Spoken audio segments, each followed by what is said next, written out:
Paz do Senhor Jesus, meus irmãos, boa noite, tudo bem? Vamos para mais uma leitura bíblica e vamos seguir aí a carta de Paulo aos Romanos. Iniciamos ontem capítulo 1, 2 e 3 e hoje capítulo 4, 5 e 6, tá bom? Se você não é inscrito no canal, já se inscreva, porque aqui nós temos leitura bíblica de segunda a sexta às 22 horas e devocional às 8h30 da manhã. Você é meu convidado para estar nesse período conosco, tá bom? Vamos lá? A carta de Paulo aos Romanos, essa aqui, ó. Capítulo de número 4.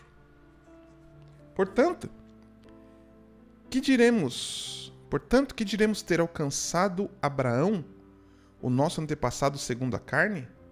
Se de fato Abraão foi justificado pelas obras, ele tendo que se gloriar, mas não diante de Deus. Que diz a Escritura? Abraão creu em Deus e isso foi atribuído como justiça. Ora, o salário do homem que trabalha não é considerado como favor, mas como dívida. No entanto, ao que não trabalha, mas crê naquele que justifica o ímpio, a sua fé é atribuída como justiça. Davi diz a mesma coisa quando fala da bênção do homem a quem Deus atribui justiça, independentemente das obras. Bem-aventurado aqueles cujas transgressões são perdoadas e cujos pecados são cobertos. Bem-aventurado aquele a quem o Senhor não atribui pecado. Destina-se essa bênção apenas aos circuncisos ou também aos incircuncisos? Já dissemos, a fé foi atribuída como justiça a Abraão. Sob quais circunstâncias? Antes ou depois de ter sido circuncidado? Não foi depois, mas antes. Assim, ele recebeu a circuncisão como sinal, como selo da justiça que ele tinha pela fé, quando ainda era incircunciso. Portanto, ele é o pai de todos os que creem, ainda que não tenham sido circuncidados, a fim de que a justiça fosse atribuída também a eles. Ele é igualmente o pai dos circuncisos, que não somente são circuncisos, mas que também andam nos passos da fé que teve Abraão, o nosso pai, antes de passar pela circuncisão.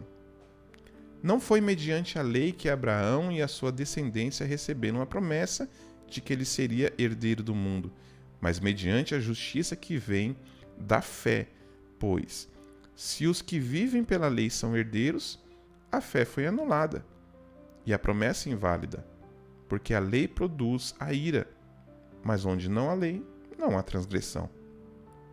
Portanto, a promessa vem da fé, para que seja de acordo com a graça e seja garantida a toda a descendência de Abraão. Não apenas aos que estão sob o regime da lei, mas também aos que têm a fé de Abraão. Ele é o pai de todos nós, como está escrito. Eu o constituí pai de muitas nações. Diante disso, Abraão creu em Deus, aquele que dá vida aos mortos e chama as coisas que não existem como se existissem. Abraão, contra toda esperança, em esperança creu, tornando-se assim pai de muitas nações, como foi dito a seu respeito. Assim será a sua descendência.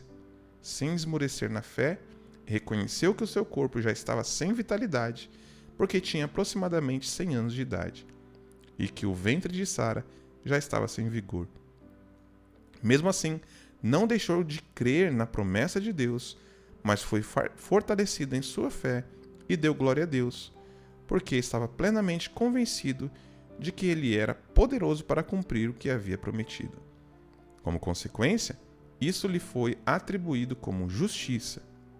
Agora, não está escrito lhe foi atribuído somente por causa dele, mas também por nossa causa, a quem Deus atribuirá a justiça, a nós que cremos naquele que ressuscitou Jesus, o nosso Senhor, dentre os mortos. Ele foi entregue à morte pelas nossas transgressões e ressuscitou para nossa justificação. Tendo sido, pois, justificados pela fé, temos paz com Deus, pelo nosso Senhor Jesus Cristo, por meio de quem obtivemos acesso pela fé a esta graça, na qual estamos firmes. Assim, nos gloriamos na esperança da glória de Deus. Não só isso, mas também nos gloriamos nas tribulações, porque sabemos que a tribulação produz perseverança, a perseverança, um caráter aprovado, o caráter aprovado, esperança. Essa esperança não nos decepciona, porque o amor de Deus foi derramado no nosso coração por meio do Espírito Santo, que Ele nos deu. De fato, no devido tempo, quando ainda éramos fracos, Cristo morreu pelos ímpios. Dificilmente haverá alguém que morra por um justo, embora pelo homem bom talvez alguém tenha coragem de morrer. Mas nisto Deus demonstra o seu amor por nós. Cristo morreu em nosso lugar, apesar de sermos pecadores. Como agora fomos justificados pelo seu sangue, muito mais ainda por meio dele seremos salvos da ira de Deus. Pois se, quando éramos inimigos de Deus, fomos reconciliados com ele por meio da morte do seu Filho, quanto mais agora, tendo sido reconciliados, seremos salvos pela sua vida. Não apenas isso, mas também nos gloriamos em Deus, por meio do nosso Senhor Jesus Cristo, mediante o qual agora recebemos a reconciliação. Portanto, da mesma forma que o pecado entrou no mundo por um homem, e pelo pecado entrou a morte, assim também a morte veio a todos os homens, porque todos pecaram. Porque, antes de ser dada a lei, o pecado já estava no mundo. Mas o pecado não é levado em conta quando não existe lei. Todavia, a morte reinou desde Adão até Moisés, mesmo sobre aqueles que não cometeram pecado semelhante à transgressão de Adão, o qual prefigurava aquele que havia de vir. Entretanto, não há comparação entre a dádiva e a transgressão. De fato, muitos morreram por causa da transgressão de um só homem, mas a graça de Deus, isto é, a dádiva pela graça de um só, Jesus Cristo, transbordou ainda mais para muitos. Não se pode comparar a dádiva de Deus com a consequência do pecado de um só homem. Por um pecado veio o julgamento que trouxe condenação, mas a dádiva decorreu de muitas transgressões e trouxe justificação. Se pela transgressão de um só a morte reinou por meio dele, muito mais aqueles que recebem de Deus as riquezas da graça e a dádiva da justiça reinarão em vida por meio de um só homem, Jesus Cristo. Consequentemente, como uma só transgressão resultou em condenação para todos os homens, assim, por um só ato de justiça veio a justificação que dá vida a todos os homens. Porque, como por meio da desobediência de um só homem são muitos os que foram feitos pecadores, assim por meio da obediência de um único homem, muitos serão feitos justos. A lei foi introduzida para que a transgressão fosse ressaltada. Entretanto, onde foi ressaltado o pecado, transbordou a graça, para que, como o pecado reinou na morte, assim a graça reine pela justiça para conceder vida eterna por meio de Jesus Cristo, o nosso Senhor. Que diremos então? Continuaremos no pecado para que a graça transborde? De maneira nenhuma. Nós, os que morremos para o pecado, como ainda viveremos nele? Ou vocês não sabem que todos que fomos batizados em Cristo Jesus fomos batizados na sua morte? Portanto, fomos sepultados com ele na morte por meio do batismo, a fim de que, como Cristo foi ressuscitado dentre os mortos pela glória do Pai, assim também vivamos uma nova vida. Se, pois, nos tornamos unidos na semelhança da sua morte, certamente o seremos também na sua ressurreição. Pois sabemos que o nosso velho homem foi crucificado com ele, para que o corpo pecaminoso seja destruído, de modo que deixemos de ser escravos do pecado, pois quem morreu foi justificado do pecado. Ora, se morremos com Cristo, cremos que viveremos com ele também. Pois sabemos que, tendo sido ressuscitado dentre os mortos, Cristo não pode morrer outra vez. A morte não tem mais domínio sobre ele. No que se refere à morte, morreu para o pecado de uma vez por todas. No que se refere à vida, vive para Deus. Assim, vocês também se considerem de fato mortos para o pecado, mas vivos para Deus em Cristo Jesus. Portanto, Não permitam que o pecado reine no corpo mortal de vocês, levando-os a obedecer aos desejos malignos dele. Não ofereçam os membros do corpo de vocês como instrumentos de injustiça para o pecado. Antes, ofereçam-se a Deus como quem saiu da morte para a vida. Ofereçam os membros do corpo de vocês como instrumentos de justiça para Deus. Assim, o pecado não deve ter domínio sobre vocês, porque vocês não estão debaixo da lei, mas debaixo da graça. Pode dar um glória a Deus aí por esse versículo?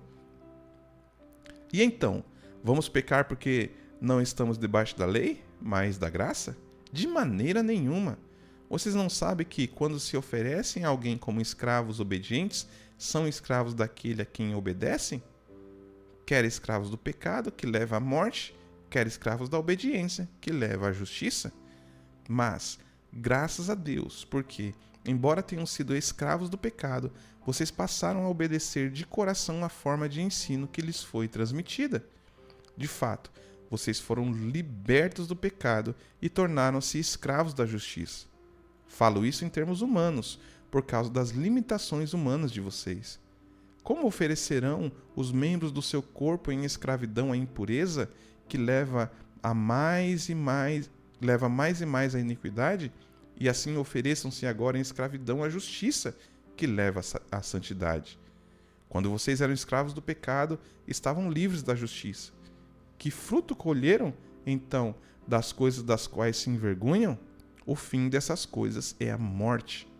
Agora, porém, que vocês foram libertos do pecado e se tornaram escravos de Deus, o fruto que colhem leva à santidade e o seu fim é a vida eterna, porque o salário do pecado é a morte, mas o dom gratuito de Deus é a vida eterna em Cristo Jesus, o nosso Senhor. Que palavra gloriosa! Que palavra gloriosa! Romanos é incrível. Incrível a palavra que Deus nos deixou, os ensinamentos que Deus nos deixou em Romanos. Medite no texto, leia o texto e você vai ver que Deus vai abrir a sua mente para entender cada versículo, tá bom? Que Deus abençoe, que você tenha uma boa noite, uma noite de paz, uma noite de tranquilidade, sabendo que você é justificado pela fé em Cristo Jesus, livres do pecado, livres da condenação eterna. Você é uma pessoa na qual Deus justificou, tá bom? Romanos 4, 5 e 6 já se foram. E amanhã, Romanos 7, 8 e 9. E você vai ver que você é mais do que vencedor em Cristo Jesus. Uma boa noite e fique na paz do Senhor Jesus Cristo.